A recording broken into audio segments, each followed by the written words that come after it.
Firman-Mu pelita bagi kakiku, terang bagi jalanku. Selamat malam, saudara, Bapak, Ibu, dan jemaat GKKA Palu yang saya kasihi dalam Yesus Kristus. Malam hari ini kita bersama duduk untuk ibadah RGT, Revival Growth Together. Mari kita akan merenungkan satu tema, yaitu penyakit, wabah, dan kedaulatan Allah. Mari kita membuka Mazmur 91 ayat 5 sampai ayatnya yang ke-6. Mazmur 91 ayat 5 sampai ayatnya yang ke-6. Engkau tidak usah takut terhadap kedahsyatan malam, terhadap panah yang terbang di waktu siang, terhadap penyakit sampar yang berjalan di dalam gelap, terhadap penyakit menular yang mengamuk di waktu petang. Bapak, Ibu, dan Saudara, kalau pemas takut terhadap penyakit sampar atau penyakit menular, berarti kejadian itu ada dan bisa saja terjadi. Penyakit sampar di dalam bahasa Mandarinnya, terjemahannya adalah wenyi, artinya wabah, penyebaran penyakit menular. Terjemahan Alkitab bahasa sehari-hari juga menerjemahkan sebagai wabah yang mengakibatkan kematian baik siang dan malam. Pergumulan kita bersama hari ini, apakah virus corona sudah dinubuatkan di dalam Alkitab? Banyak orang-orang Kristen ketika menghadapi masalah dan bencana berusaha mencocokkan peristiwa-peristiwa dengan nas-nas di Alkitab. Kita harus hati-hati karena seringkali tanpa dasar pemahaman yang kuat kita bisa terjebak teks-teks di dalam Alkitab. Mari kita lihat bersama. Kalau melihat ciri-ciri coronavirus seperti batuk kering, demam, infeksi, penyakit paru-paru, sepertinya ada dua ayat di Alkitab yang sering kali dipakai sebagai dasar argumen bahwa penyakit corona sudah dibuatkan di Alkitab. Ayat yang pertama, Imamat 26 ayat 16, dan ayat yang kedua, Ulangan 28 ayat 22. Imamat 26 ayat 16 berkata demikian, maka aku pun akan berbuat begini kepadamu, yakni aku akan mendatangkan kekejutan atasmu, batuk kering serta demam yang membuat mata rusak dan jiwa merana. Kamu akan sia-sia menabur benihmu, karena hasilnya akan dimakan habis musuhmu. Terjemahan firman yang hidup atau terjemahan sehari-hari. Maka inilah yang akan kulakukan terhadap kamu. Aku akan mendatangkan rasa takut dan gentar ke atasmu secara tiba-tiba, disertai penyakit paru-paru dan demam yang hebat, sehingga matamu akan rusak dan jiwamu akan merana. Kamu akan menabur benih, tetapi hasilnya akan dinikmati oleh musuhmu. Saudara yang kasih dalam Tuhan Yesus, setiap kali menafsirkan satu ayat dalam firman Tuhan, kita harus memperhatikan konteksnya. Ada konteks dekat dan juga ada konteks jauh. Dalam konteks Alkitab, baru kita bisa menggali makna yang sesungguhnya. Konteks dekat yaitu di mana ayat dan pasal yang sama Alkitab itu berbicara dalam pasal yang sama. Dalam konteks jauh berarti kita bisa memperbandingkan di dalam Alkitab yang bicara tentang topik yang sama. Pertanyaannya, dalam konteks apa kutuk atau hukuman tentang wabah ini Tuhan berikan? Ayat 15 kalau kita memperhatikan ayat sebelumnya. Ayat 15 memberitahukan bahwa dalam konteks wabah ini adalah perjanjian dengan Allah. Allah memberikan perjanjian atau bahasa Inggrisnya covenant. Perjanjian merupakan persetujuan yang dibuat oleh dua pihak. Bukan hanya dari pihak Allah bahwa Israel akan menjadi umatnya, tetapi dari pihak Israel juga harus setia dan mentaati Dia. Tujuan perjanjian ini sebenarnya sangat baik dan menguntungkan Israel karena menyangkut perlindungan bagi Israel. Ada apa-apa yang terjadi, maka Allah tidak pernah akan lepas tangan. Dia akan datang menolong mereka. Mereka akan diberikan hukum dan peraturan yang menjadi guidance yang memagari hidup mereka supaya mereka tidak jatuh di dalam dosa. Sehingga perjanjian selalu disertai berkat dan kutuk. Kalau kita mentaatinya, mentaati perintah, kita akan mendapat berkatnya. Kalau kita tidak taat, maka kita akan menuai kutuk. Misalnya, Allah mengatakan jangan menyembah berhala. Karena perjanjiannya hanya one God. Hanya satu Tuhan dalam 10 perintah Allah. Jangan ada padamu Allah lain di hadapanmu, Allah lain di hadapanku. Tujuannya supaya hidup umatnya aman dan tidak diperhamba oleh berhala, jatuh di dalam berbagai dosa. Di dalam Ulangan 28 ayat 22, kontesnya juga sama, kontesnya perjanjian dengan Allah. Tuhan akan menghajar engkau dengan batu kering, demam kepialu, sakit radang, kekeringan, hama, dan penyakit gandum. Semuanya itu akan memburu engkau sampai engkau binasa. Pertanyaannya, apakah virus corona betul sudah dibuatkan Tuhan? Saya akan pikiran sendiri, tetapi argumentasi dari Alkitab sendiri. Yang pertama, saudara yang kasih dalam Tuhan Yesus, ingat kutuk penyakit atau wabah dalam konteks perjanjian Tuhan. Siapa yang berada dalam ikatan perjanjian? Jawabnya, umat Allah atau keturunan Abraham orang Israel. Keturunan Abraham secara rohani atau pengikut Yesus engkau dan saya pada hari ini. Berarti yang kena kutuk ini adalah umat pilihan saja. Sedang yang hari ini kita hadapi, virus ini hampir semua negara dan bangsa, apapun kepercayaannya, kena, saudara. Dari wabah ini jelas tidak cocok dengan teks dan konteks yang sedang terjadi. Yang kedua, bentuk hukuman Tuhan dan semata-mata bicara hanya penyakit wabah, sampar atau penyakit paru-paru. Di sini ada penyakit hama tanaman, di sini ada kekeringan, di sini ada kelaparan, di sini ada korban binatang buas, di sini ada korban pedang atau peperangan.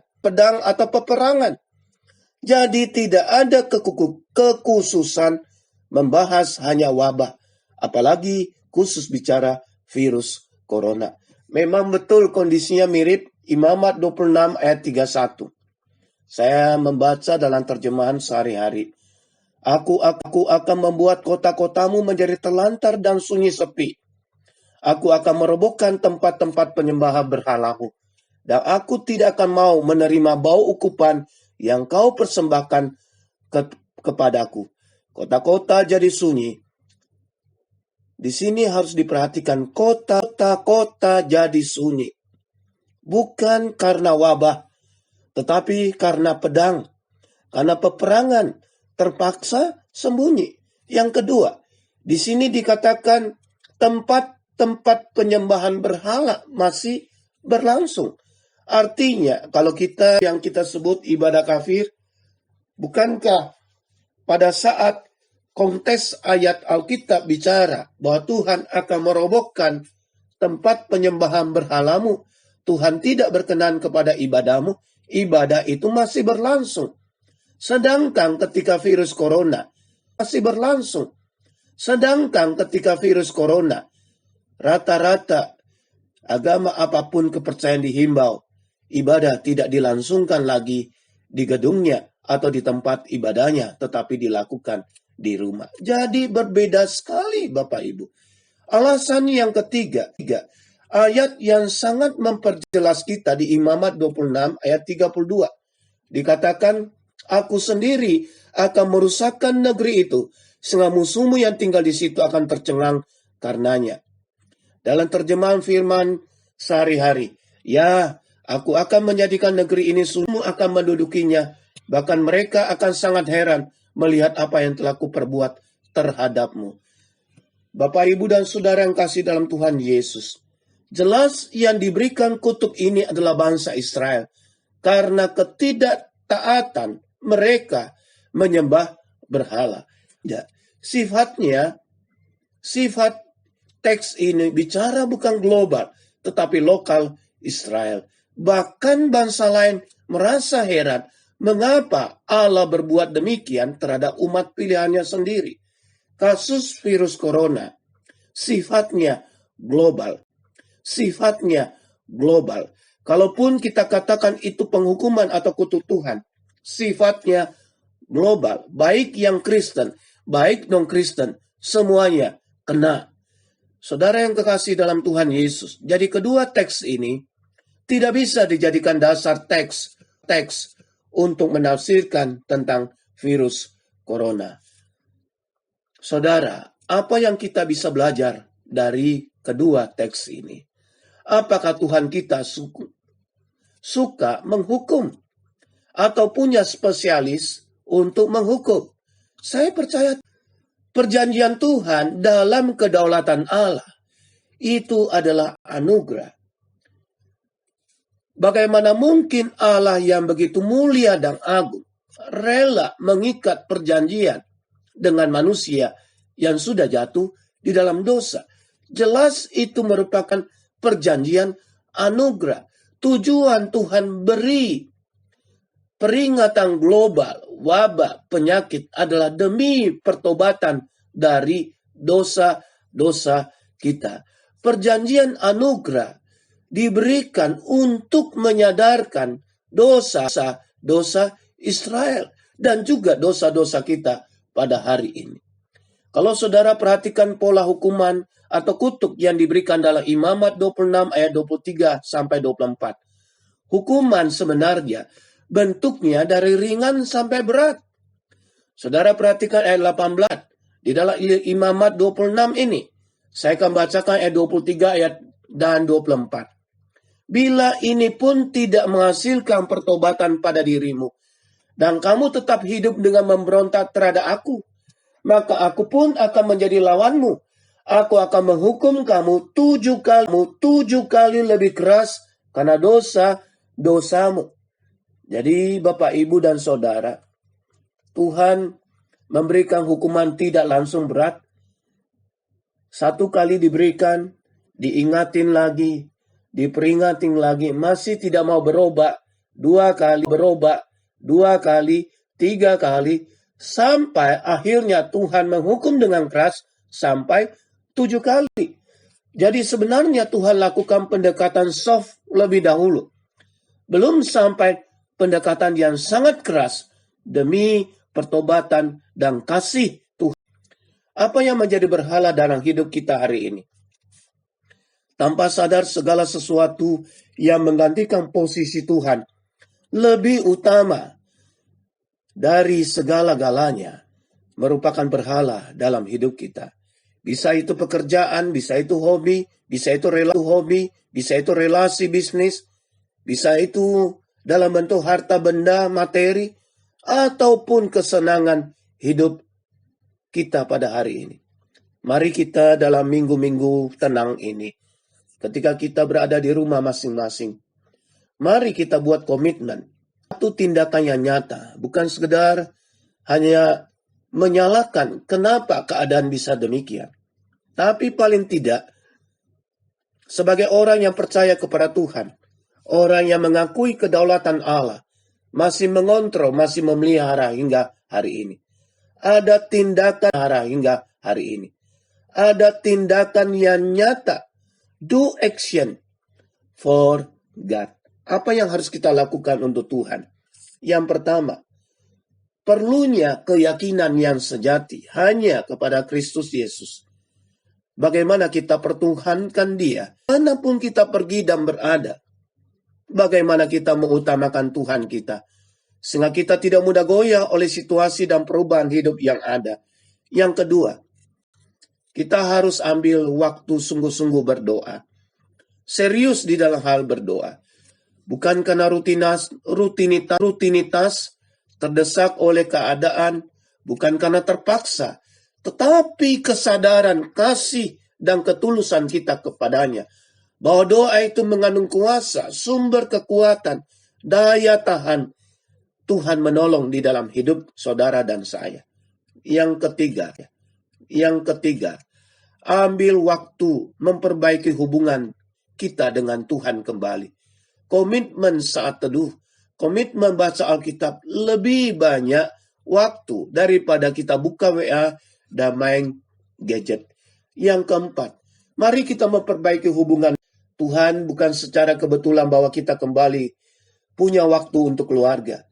Bukan hanya quantity time, tetapi quality time with family. Cintai dan kasihi keluargamu. Saling mengampuni, saling menerima kembali kalau ada hubungan yang rusak. Yang kelima, Bapak Ibu, pertobatan sungguh-sungguh. Ada banyak kehidupan yang sebenarnya tertutup bagi banyak orang. Akan dibukakan Tuhan.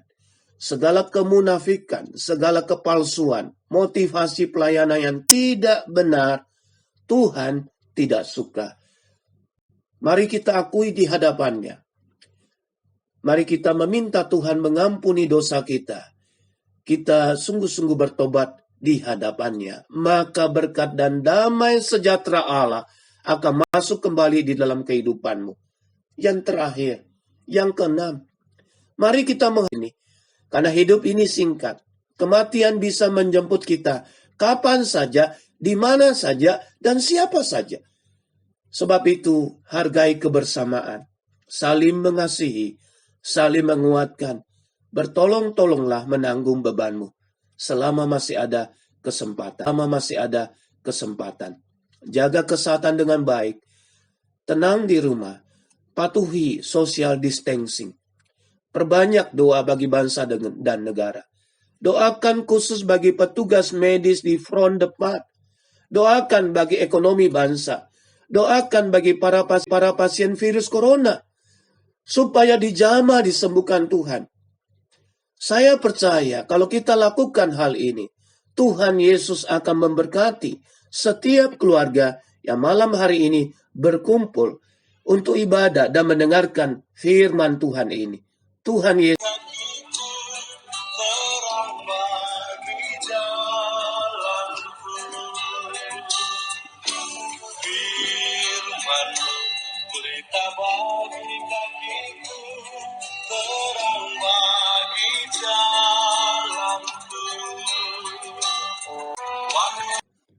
Selamat malam, saudara, Bapak, Ibu, dan Jemaat GKKA Palu yang saya kasihi dalam Yesus Kristus. Malam hari ini kita bersama duduk untuk ibadah RGT, Revival Growth Together. Mari kita akan merenungkan satu tema, yaitu penyakit, wabah, dan kedaulatan Allah. Mari kita membuka Mazmur 91 ayat 5 sampai ayatnya yang ke-6. Mazmur 91 ayat 5 sampai ayatnya yang ke-6. Engkau tidak usah takut terhadap kedahsyatan malam, terhadap panah yang terbang di waktu siang, terhadap penyakit sampar yang berjalan di dalam gelap, terhadap penyakit menular yang mengamuk di waktu petang. Bapak, Ibu, dan Saudara, kalau pemas takut terhadap penyakit sampar atau penyakit menular, berarti kejadian itu ada dan bisa saja terjadi. Penyakit sampar di dalam bahasa Mandarinnya, terjemahannya adalah wenyi, artinya wabah, penyebaran penyakit menular. Terjemahan Alkitab bahasa sehari-hari juga menerjemahkan sebagai wabah yang mengakibatkan kematian baik siang dan malam. Pergumulan kita bersama hari ini, apakah virus corona sudah dinubuatkan di dalam Alkitab? Banyak orang-orang Kristen ketika menghadapi masalah dan bencana berusaha mencocokkan peristiwa-peristiwa dengan nas-nas di Alkitab. Kita harus hati-hati karena seringkali tanpa dasar pemahaman yang kuat kita bisa terjebak teks-teks di dalam Alkitab.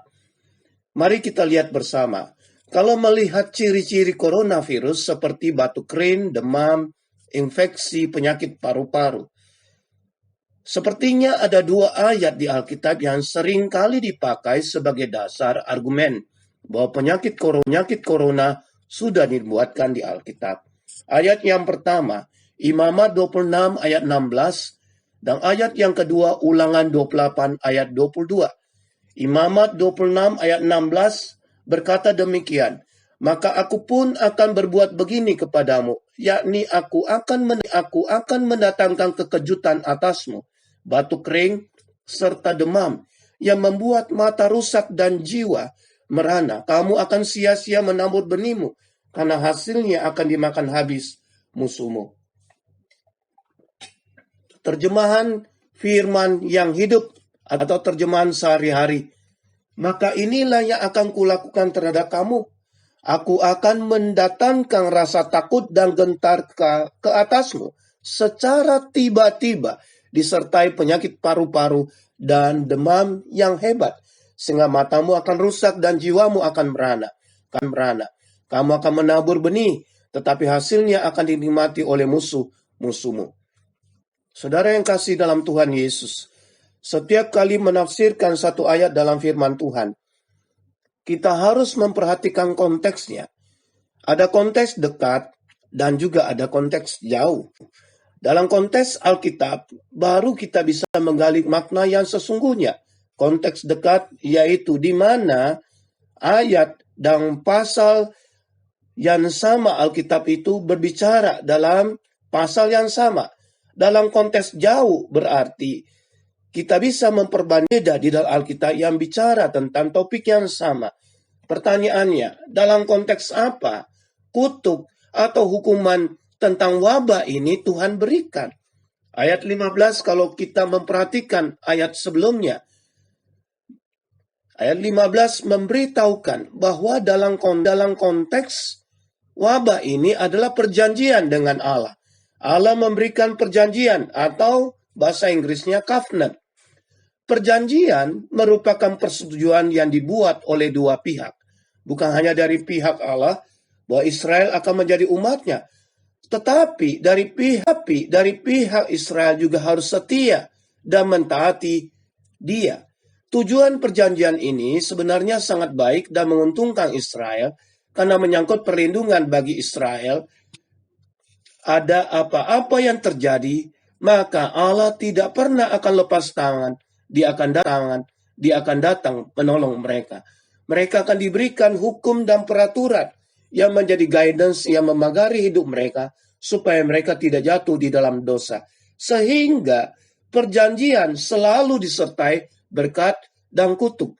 Kalau kita mentaati perintah, kita akan mendapat berkatnya. Kalau kita tidak taat, maka kita akan menuai kutuk. Misalnya, Allah mengatakan jangan menyembah berhala. Karena perjanjiannya hanya one God. Hanya satu Tuhan dalam 10 perintah Allah. Jangan ada padamu Allah lain di hadapanmu, Allah lain di hadapanku. Tujuannya supaya hidup umatnya aman dan tidak diperhamba oleh berhala, jatuh di dalam berbagai dosa. Di dalam Ulangan 28 ayat 22, konteksnya juga sama, konteksnya perjanjian dengan Allah. Tuhan akan menghajar engkau dengan batuk kering, demam kepialu, sakit radang, kekeringan, hama, dan penyakit gandum. Semuanya itu akan memburu engkau sampai engkau binasa. Pertanyaannya, apakah virus corona betul sudah dibuatkan Tuhan? Saya akan pikiran sendiri, tetapi argumentasi dari Alkitab sendiri. Yang pertama, saudara yang kasih dalam Tuhan Yesus, ingat kutuk penyakit atau wabah dalam konteks perjanjian Tuhan. Siapa yang berada dalam ikatan perjanjian? Jawabnya, umat Allah atau keturunan Abraham orang Israel. Keturunan Abraham secara rohani atau pengikut Yesus engkau dan saya pada hari ini.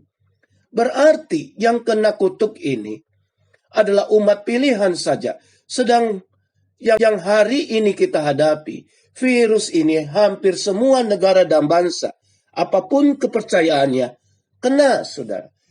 Jadi wabah ini jelas tidak cocok dengan teks dan konteks yang sedang terjadi. Yang kedua, bentuk hukuman Tuhan dan semata-mata bicara hanya penyakit wabah, sampar atau penyakit paru-paru.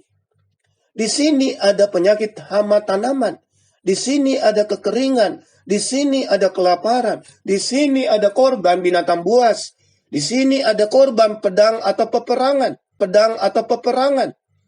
Jadi tidak ada kekhususan membahas hanya wabah, apalagi khusus bicara virus corona. Memang betul kondisinya mirip Imamat 26 ayat 31. Saya membaca dalam terjemahan sehari-hari. Aku akan membuat kota-kotamu menjadi terlantar dan sunyi sepi. Aku akan merobohkan tempat-tempat penyembah berhalamu. Dan aku tidak akan mau menerima bau ukupan yang kau persembahkan kepadaku. Kota-kota jadi sunyi. Di sini harus diperhatikan kota-kota jadi sunyi. Bukan karena wabah, tetapi karena pedang. Karena peperangan terpaksa sembunyi. Yang kedua, di sini dikatakan tempat penyembahan berhala masih berlangsung. Artinya, kalau yang kita sebut ibadah kafir, bukankah pada saat konteks ayat Alkitab bicara bahwa Tuhan akan merobohkan tempat penyembahan berhalamu, Tuhan tidak berkenan kepada ibadahmu, ibadah itu masih berlangsung. Sedangkan ketika virus corona masih berlangsung. Sedangkan ketika virus corona, rata-rata agama apapun kepercayaan dihimbau, ibadah tidak dilangsungkan lagi di gedungnya atau di tempat ibadahnya, tetapi dilakukan di rumah. Jadi berbeda sekali Bapak Ibu. Alasan yang ketiga, ayat yang sangat memperjelas kita di Imamat 26 ayat 32. Dikatakan, aku sendiri akan merusakkan negeri itu, sehingga musuhmu yang tinggal di situ akan tercengang karenanya. Dalam terjemahan firman sehari-hari, ya, aku akan menjadikan negeri ini sunyi, akan mendudukinya, bahkan mereka akan sangat heran melihat apa yang telah kuperbuat terhadapmu. Bapak, Ibu, dan Saudara yang kasih dalam Tuhan Yesus, jelas yang diberikan kutuk ini adalah bangsa Israel, karena ketidaktaatan mereka menyembah berhala. Ya, sifat teks ini bicara bukan global, tetapi lokal Israel. Bahkan bangsa lain merasa heran mengapa Allah berbuat demikian terhadap umat pilihannya sendiri. Kasus virus corona sifatnya global. Kalaupun kita katakan itu penghukuman atau kutuk Tuhan, sifatnya global. Baik yang Kristen, baik non-Kristen, semuanya kena. Saudara yang kekasih dalam Tuhan Yesus, jadi kedua teks ini tidak bisa dijadikan dasar teks untuk menafsirkan tentang virus corona. Saudara, apa yang kita bisa belajar dari kedua teks ini? Apakah Tuhan kita suka menghukum atau punya spesialis untuk menghukum? Saya percaya perjanjian Tuhan dalam kedaulatan Allah itu adalah anugerah. Bagaimana mungkin Allah yang begitu mulia dan agung rela mengikat perjanjian dengan manusia yang sudah jatuh di dalam dosa? Jelas itu merupakan perjanjian anugerah.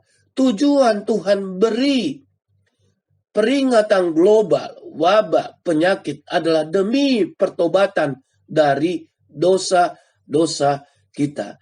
Perjanjian anugerah diberikan untuk menyadarkan dosa-dosa Israel dan juga dosa-dosa kita pada hari ini. Kalau saudara perhatikan pola hukuman atau kutuk yang diberikan dalam Imamat 26 ayat 23 sampai 24. Hukuman sebenarnya bentuknya dari ringan sampai berat. Saudara perhatikan ayat 18. Di dalam Imamat 26 ini, saya akan bacakan ayat 23 ayat dan 24. Bila ini pun tidak menghasilkan pertobatan pada dirimu, dan kamu tetap hidup dengan memberontak terhadap aku, maka aku pun akan menjadi lawanmu. Aku akan menghukum kamu 7 kali lebih keras karena dosamu.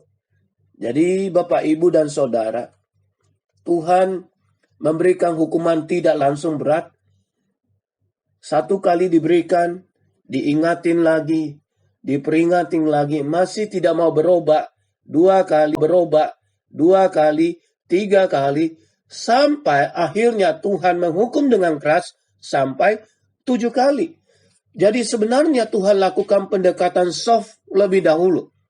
Belum sampai pendekatan yang sangat keras demi pertobatan dan kasih Tuhan. Apa yang menjadi berhala dalam hidup kita hari ini? Tanpa sadar segala sesuatu yang menggantikan posisi Tuhan lebih utama dari segala-galanya merupakan berhala dalam hidup kita. Bisa itu pekerjaan, bisa itu hobi, bisa itu relasi bisnis, bisa itu dalam bentuk harta benda, materi, ataupun kesenangan hidup kita pada hari ini. Mari kita dalam minggu-minggu tenang ini, ketika kita berada di rumah masing-masing, mari kita buat komitmen. Satu tindakan yang nyata, bukan sekedar hanya menyalahkan kenapa keadaan bisa demikian. Tapi paling tidak, sebagai orang yang percaya kepada Tuhan, orang yang mengakui kedaulatan Allah, masih mengontrol, masih memelihara hingga hari ini. Ada tindakan hingga hari ini. Ada tindakan yang nyata. Do action for God. Apa yang harus kita lakukan untuk Tuhan?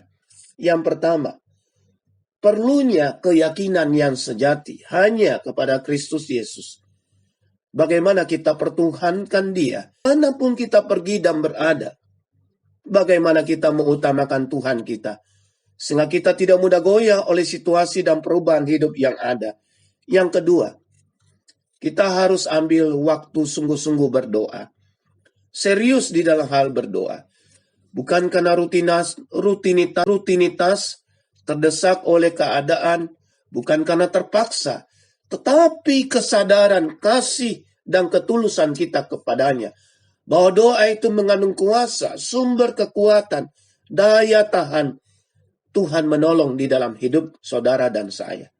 Yang ketiga, ambil waktu memperbaiki hubungan kita dengan Tuhan kembali. Komitmen saat teduh, komitmen baca Alkitab lebih banyak waktu daripada kita buka WA dan main gadget. Yang keempat, mari kita memperbaiki hubungan. Tuhan bukan secara kebetulan bahwa kita kembali punya waktu untuk keluarga. Bukan hanya quantity time, tetapi quality time with family. Cintai dan kasihi keluargamu. Saling mengampuni, saling menerima kembali kalau ada hubungan yang rusak. Yang kelima, Bapak Ibu, pertobatan sungguh-sungguh. Ada banyak kehidupan yang sebenarnya tertutup bagi banyak orang. Akan dibukakan Tuhan. Segala kemunafikan, segala kepalsuan, motivasi pelayanan yang tidak benar, Tuhan tidak suka. Mari kita akui di hadapannya. Mari kita meminta Tuhan mengampuni dosa kita. Kita sungguh-sungguh bertobat di hadapannya. Maka berkat dan damai sejahtera Allah akan masuk kembali di dalam kehidupanmu. Yang terakhir, yang keenam, mari kita menghini. Karena hidup ini singkat. Kematian bisa menjemput kita kapan saja, di mana saja, dan siapa saja. Sebab itu, hargai kebersamaan. Saling mengasihi, saling menguatkan. Bertolong-tolonglah menanggung bebanmu. Selama masih ada kesempatan. Jaga kesehatan dengan baik. Tenang di rumah. Patuhi social distancing. Perbanyak doa bagi bangsa dan negara. Doakan khusus bagi petugas medis di front depan. Doakan bagi ekonomi bangsa. Doakan bagi para pasien virus corona, supaya dijamah disembuhkan Tuhan. Saya percaya kalau kita lakukan hal ini, Tuhan Yesus akan memberkati setiap keluarga yang malam hari ini berkumpul untuk ibadah dan mendengarkan firman Tuhan ini. Tuhan Yesus.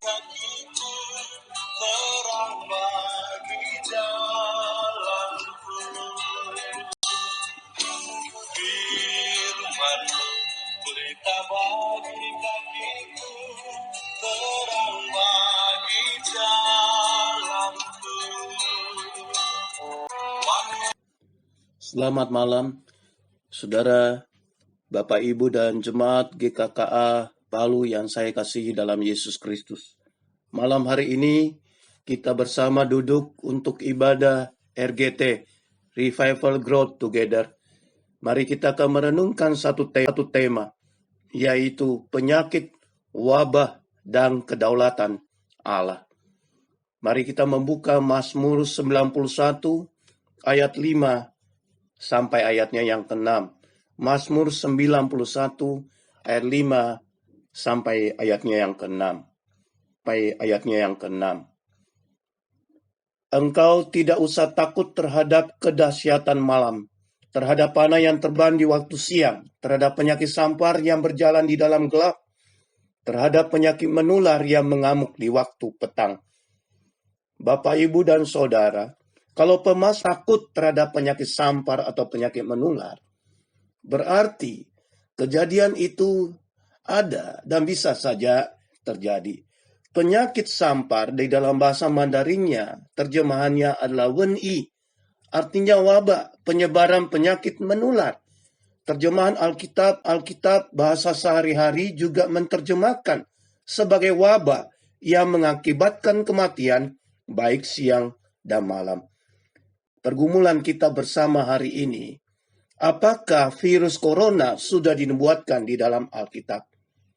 Banyak orang-orang Kristen ketika menghadapi masalah dan bencana, berusaha mencocokkan peristiwa-peristiwa dengan nas-nas di Alkitab.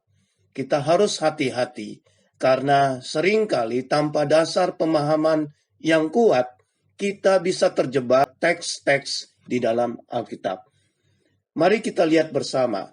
Kalau melihat ciri-ciri coronavirus seperti batuk kering, demam, infeksi penyakit paru-paru, sepertinya ada dua ayat di Alkitab yang sering kali dipakai sebagai dasar argumen bahwa penyakit corona sudah dibuatkan di Alkitab. Ayat yang pertama, Imamat 26 ayat 16, dan ayat yang kedua, Ulangan 28 ayat 22. Imamat 26 ayat 16 berkata demikian, maka aku pun akan berbuat begini kepadamu, yakni aku akan mendatangkan kekejutan atasmu, batuk kering, serta demam, yang membuat mata rusak dan jiwa merana. Kamu akan sia-sia menabur benihmu, karena hasilnya akan dimakan habis musuhmu. Terjemahan firman yang hidup atau terjemahan sehari-hari. Maka inilah yang akan kulakukan terhadap kamu. Aku akan mendatangkan rasa takut dan gentar ke atasmu secara tiba-tiba, disertai penyakit paru-paru dan demam yang hebat, sehingga matamu akan rusak dan jiwamu akan merana. Kamu akan menabur benih, tetapi hasilnya akan dinikmati oleh musuhmu. Saudara yang kasih dalam Tuhan Yesus, setiap kali menafsirkan satu ayat dalam firman Tuhan, kita harus memperhatikan konteksnya. Ada konteks dekat dan juga ada konteks jauh. Dalam konteks Alkitab, baru kita bisa menggali makna yang sesungguhnya. Konteks dekat yaitu di mana ayat dan pasal yang sama Alkitab itu berbicara dalam pasal yang sama. Dalam konteks jauh berarti kita bisa memperbandingkan di dalam Alkitab yang bicara tentang topik yang sama. Pertanyaannya, dalam konteks apa kutuk atau hukuman tentang wabah ini Tuhan berikan?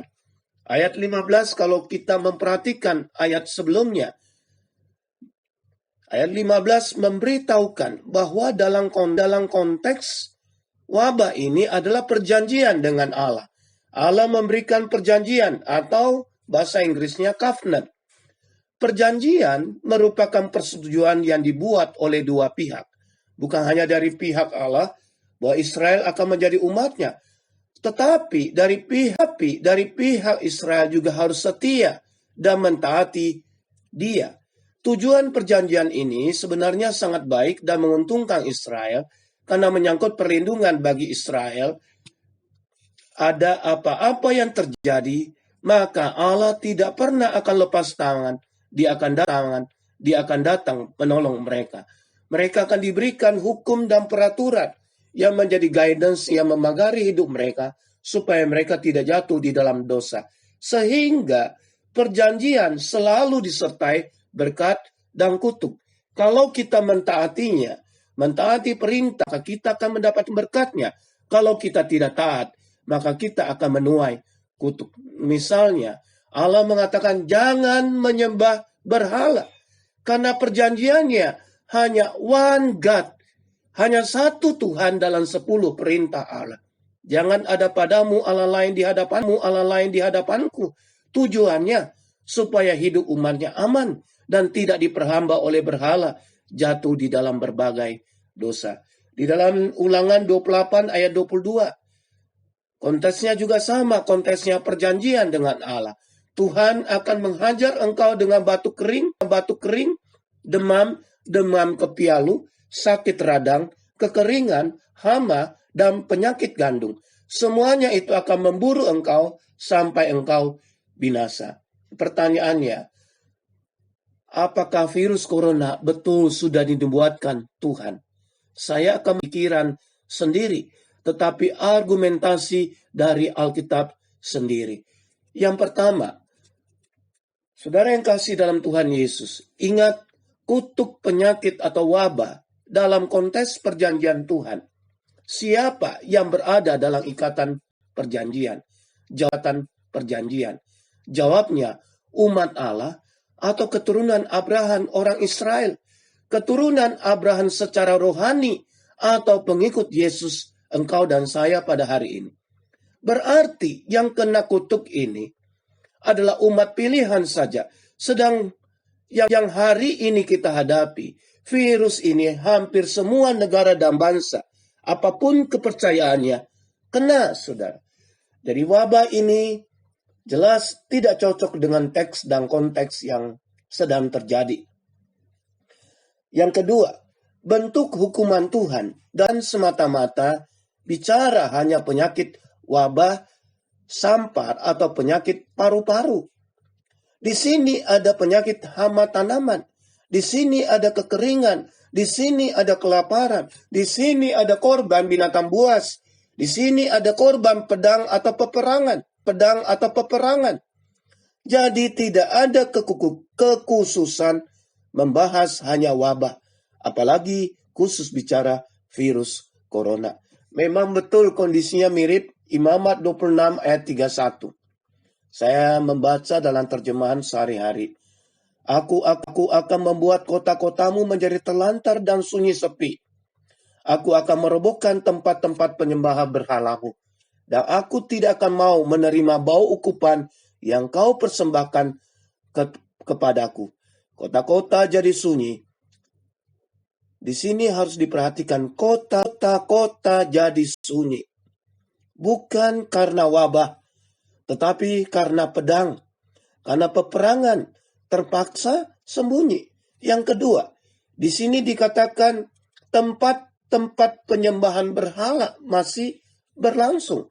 Artinya, kalau yang kita sebut ibadah kafir, bukankah pada saat konteks ayat Alkitab bicara bahwa Tuhan akan merobohkan tempat penyembahan berhalamu, Tuhan tidak berkenan kepada ibadahmu, ibadah itu masih berlangsung. Sedangkan ketika virus corona masih berlangsung. Rata-rata agama apapun kepercayaan dihimbau, ibadah tidak dilangsungkan lagi di gedungnya atau di tempat ibadahnya, tetapi dilakukan di rumah. Jadi berbeda sekali Bapak Ibu. Alasan yang ketiga, ayat yang sangat memperjelas kita di Imamat 26 ayat 32. Dikatakan, aku sendiri akan merusakkan negeri itu, sehingga musuhmu yang tinggal di situ akan tercengang karenanya. Dalam terjemahan firman sehari-hari, ya, aku akan menjadikan negeri ini semua akan mendudukinya, bahkan mereka akan sangat heran melihat apa yang telah kuperbuat terhadapmu. Bapak, Ibu, dan Saudara yang kasih dalam Tuhan Yesus, jelas yang diberikan kutuk ini adalah bangsa Israel, karena ketidaktaatan mereka menyembah berhala. Ya, sifat teks ini bicara bukan global, tetapi lokal Israel. Bahkan bangsa lain merasa heran mengapa Allah berbuat demikian terhadap umat pilihannya sendiri. Kasus virus corona sifatnya global. Kalaupun kita katakan itu penghukuman atau kutuk Tuhan, sifatnya global. Baik yang Kristen, baik non-Kristen, semuanya kena. Saudara yang kekasih dalam Tuhan Yesus, jadi kedua teks ini tidak bisa dijadikan dasar teks untuk menafsirkan tentang virus corona. Saudara, apa yang kita bisa belajar dari kedua teks ini? Apakah Tuhan kita suka menghukum atau punya spesialis untuk menghukum? Saya percaya perjanjian Tuhan dalam kedaulatan Allah itu adalah anugerah. Bagaimana mungkin Allah yang begitu mulia dan agung rela mengikat perjanjian dengan manusia yang sudah jatuh di dalam dosa? Jelas itu merupakan perjanjian anugerah. Tujuan Tuhan beri peringatan global, wabah, penyakit adalah demi pertobatan dari dosa-dosa kita. Perjanjian anugerah diberikan untuk menyadarkan dosa-dosa Israel dan juga dosa-dosa kita pada hari ini. Kalau saudara perhatikan pola hukuman atau kutuk yang diberikan dalam Imamat 26 ayat 23 sampai 24. Hukuman sebenarnya bentuknya dari ringan sampai berat. Saudara perhatikan ayat 18 di dalam Imamat 26 ini. Saya akan bacakan ayat 23 ayat dan 24. Bila ini pun tidak menghasilkan pertobatan pada dirimu, dan kamu tetap hidup dengan memberontak terhadap aku, maka aku pun akan menjadi lawanmu. Aku akan menghukum kamu 7 kali lebih keras karena dosamu. Jadi Bapak, Ibu, dan Saudara, Tuhan memberikan hukuman tidak langsung berat. 1 kali diberikan, diingatin lagi, diperingatin lagi, masih tidak mau berubah. 2 kali berubah, 2 kali, 3 kali, sampai akhirnya Tuhan menghukum dengan keras sampai 7 kali. Jadi sebenarnya Tuhan lakukan pendekatan soft lebih dahulu. Belum sampai pendekatan yang sangat keras demi pertobatan dan kasih Tuhan. Apa yang menjadi berhala dalam hidup kita hari ini? Tanpa sadar segala sesuatu yang menggantikan posisi Tuhan lebih utama dari segala-galanya merupakan berhala dalam hidup kita. Bisa itu pekerjaan, bisa itu hobi, bisa itu relasi bisnis, bisa itu dalam bentuk harta benda, materi, ataupun kesenangan hidup kita pada hari ini. Mari kita dalam minggu-minggu tenang ini, ketika kita berada di rumah masing-masing, mari kita buat komitmen. Satu tindakan yang nyata, bukan sekedar hanya menyalahkan kenapa keadaan bisa demikian. Tapi paling tidak, sebagai orang yang percaya kepada Tuhan, orang yang mengakui kedaulatan Allah, masih mengontrol, masih memelihara hingga hari ini. Ada tindakan hingga hari ini. Ada tindakan yang nyata. Do action for God. Apa yang harus kita lakukan untuk Tuhan? Yang pertama, perlunya keyakinan yang sejati hanya kepada Kristus Yesus. Bagaimana kita pertuhankan Dia, manapun kita pergi dan berada. Bagaimana kita mengutamakan Tuhan kita, sehingga kita tidak mudah goyah oleh situasi dan perubahan hidup yang ada. Yang kedua, kita harus ambil waktu sungguh-sungguh berdoa. Serius di dalam hal berdoa. Bukan karena rutinitas terdesak oleh keadaan, bukan karena terpaksa, tetapi kesadaran, kasih, dan ketulusan kita kepadanya. Bahwa doa itu mengandung kuasa, sumber kekuatan, daya tahan. Tuhan menolong di dalam hidup saudara dan saya. Yang ketiga, ambil waktu memperbaiki hubungan kita dengan Tuhan kembali. Komitmen saat teduh, komitmen baca Alkitab lebih banyak waktu daripada kita buka WA dan main gadget. Yang keempat, mari kita memperbaiki hubungan Tuhan bukan secara kebetulan bahwa kita kembali punya waktu untuk keluarga.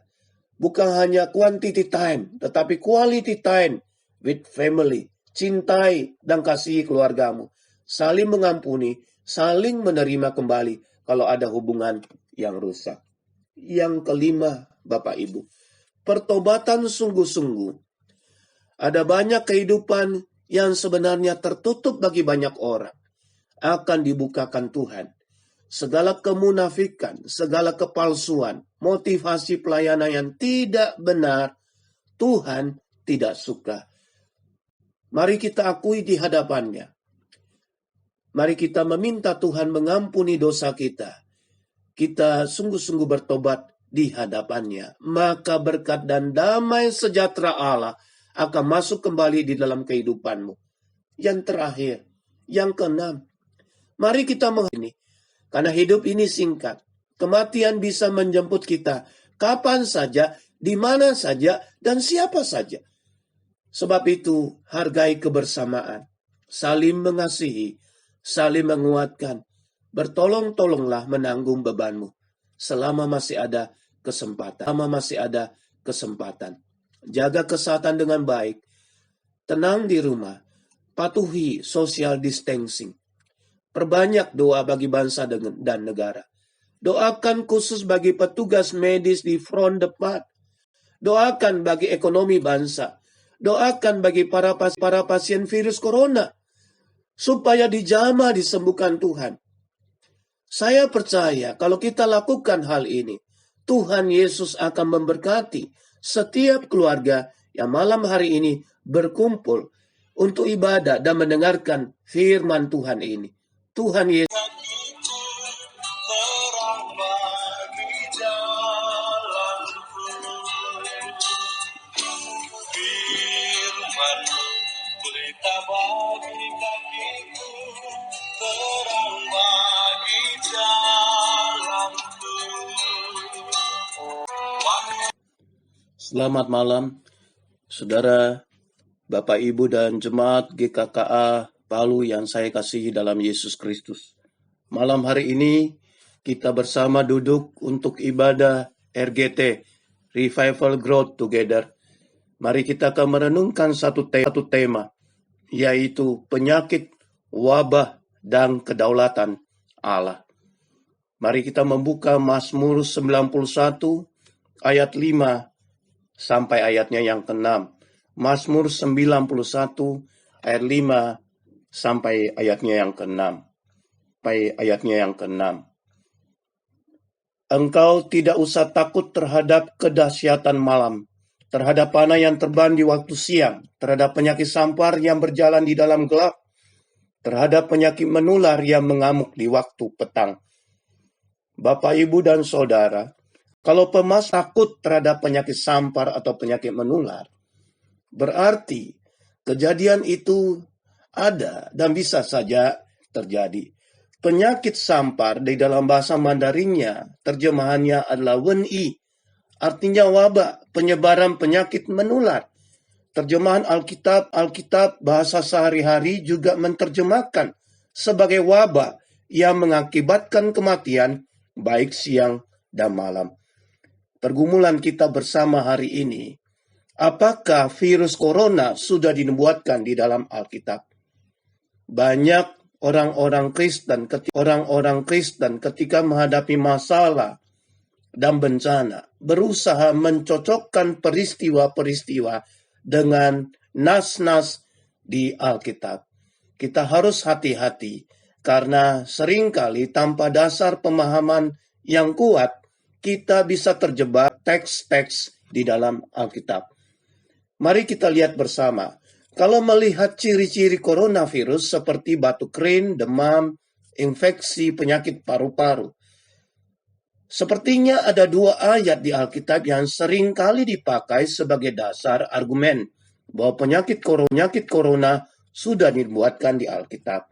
Ayat yang pertama, Imamat 26 ayat 16, dan ayat yang kedua, Ulangan 28 ayat 22. Imamat 26 ayat 16 berkata demikian, maka aku pun akan berbuat begini kepadamu, yakni aku akan mendatangkan kekejutan atasmu, batuk kering serta demam, yang membuat mata rusak dan jiwa merana. Kamu akan sia-sia menabur benihmu, karena hasilnya akan dimakan habis musuhmu. Terjemahan firman yang hidup atau terjemahan sehari-hari. Maka inilah yang akan kulakukan terhadap kamu. Aku akan mendatangkan rasa takut dan gentar ke atasmu secara tiba-tiba, disertai penyakit paru-paru dan demam yang hebat, sehingga matamu akan rusak dan jiwamu akan merana.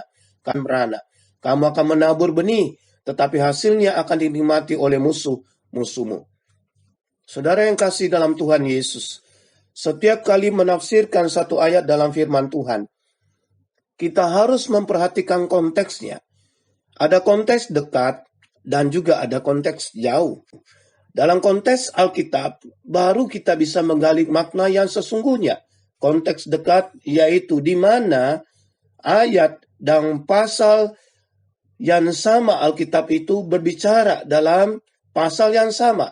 Dalam konteks jauh berarti kita bisa memperbandingkan di dalam Alkitab yang bicara tentang topik yang sama. Pertanyaannya, dalam konteks apa kutuk atau hukuman tentang wabah ini Tuhan berikan?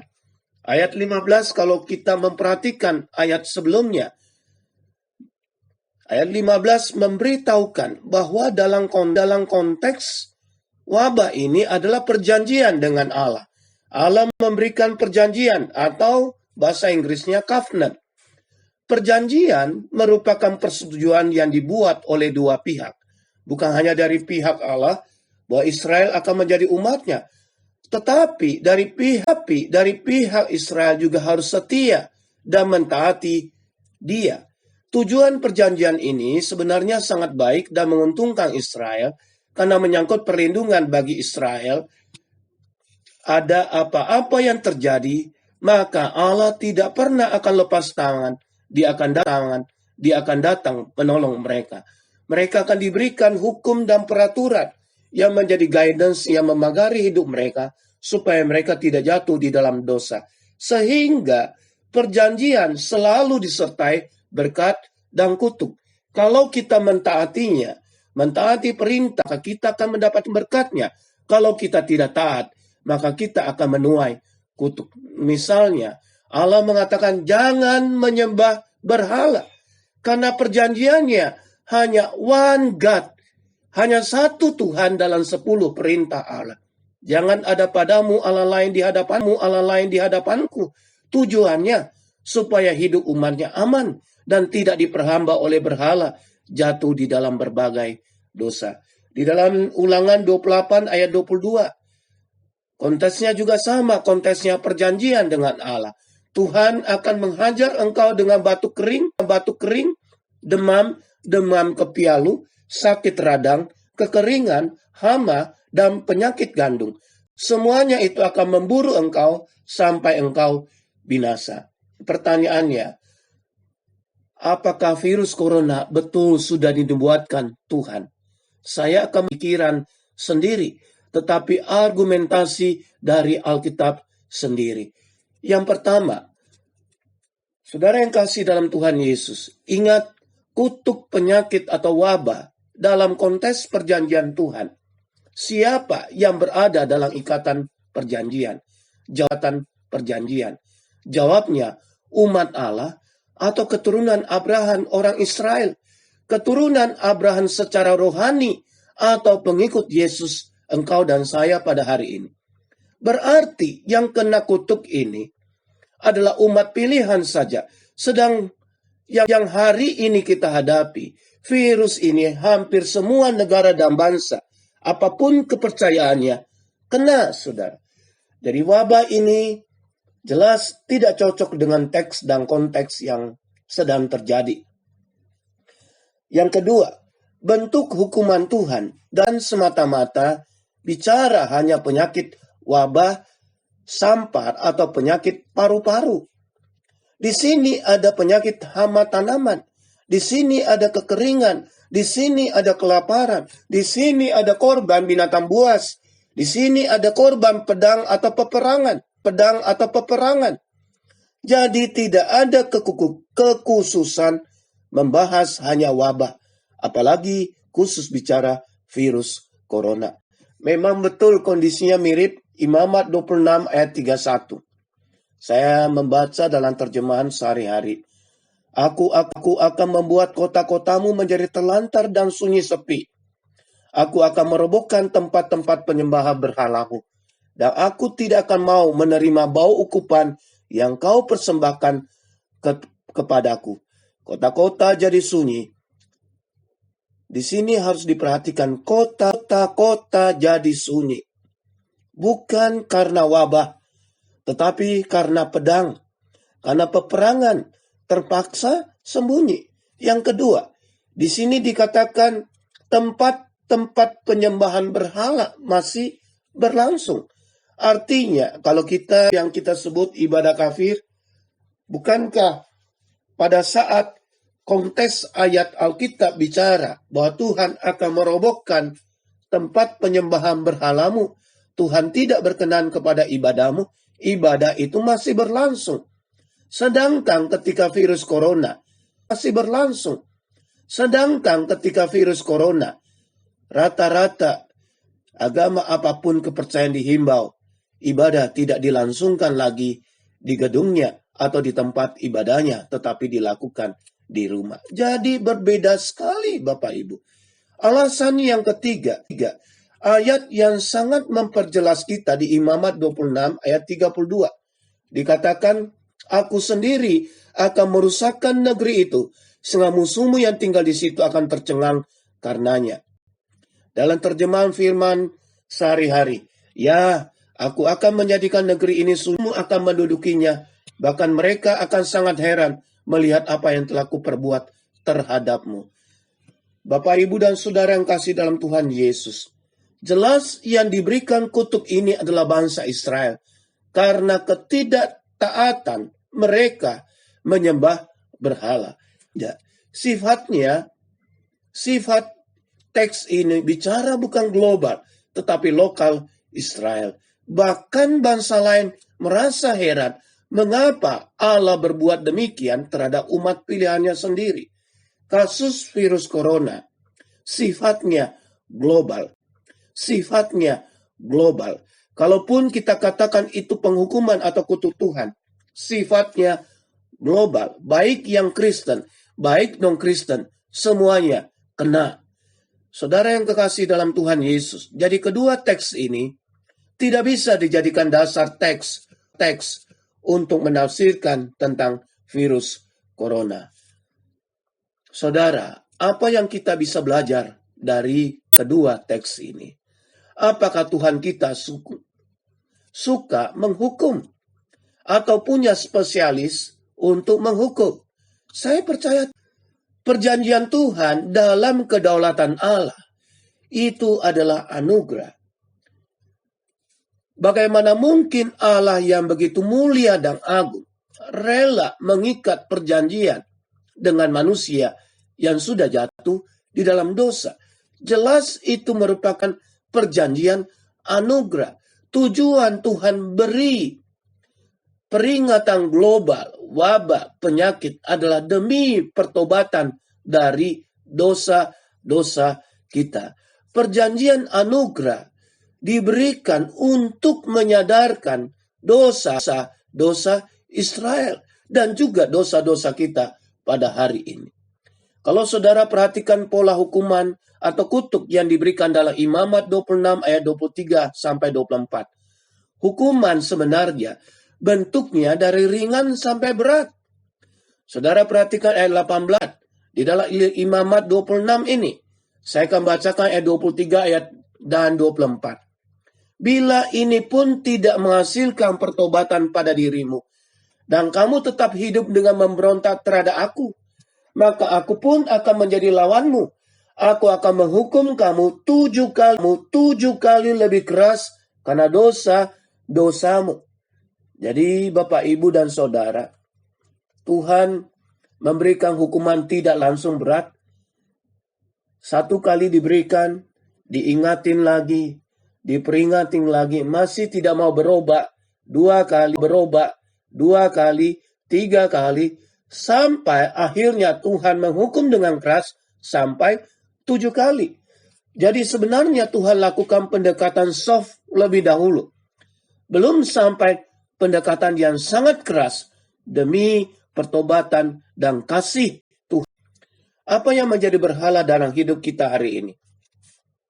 Tanpa sadar segala sesuatu yang menggantikan posisi Tuhan lebih utama dari segala-galanya merupakan berhala dalam hidup kita. Bisa itu pekerjaan, bisa itu hobi, bisa itu relasi bisnis, bisa itu dalam bentuk harta benda, materi, ataupun kesenangan hidup kita pada hari ini. Mari kita dalam minggu-minggu tenang ini, ketika kita berada di rumah masing-masing, mari kita buat komitmen. Satu tindakan yang nyata, bukan sekedar hanya menyalahkan kenapa keadaan bisa demikian. Tapi paling tidak, sebagai orang yang percaya kepada Tuhan, orang yang mengakui kedaulatan Allah, masih mengontrol, masih memelihara hingga hari ini. Ada tindakan hingga hari ini. Ada tindakan yang nyata. Do action for God. Apa yang harus kita lakukan untuk Tuhan? Yang pertama, perlunya keyakinan yang sejati hanya kepada Kristus Yesus. Bagaimana kita pertuhankan Dia, manapun kita pergi dan berada. Bagaimana kita mengutamakan Tuhan kita, sehingga kita tidak mudah goyah oleh situasi dan perubahan hidup yang ada. Yang kedua, kita harus ambil waktu sungguh-sungguh berdoa.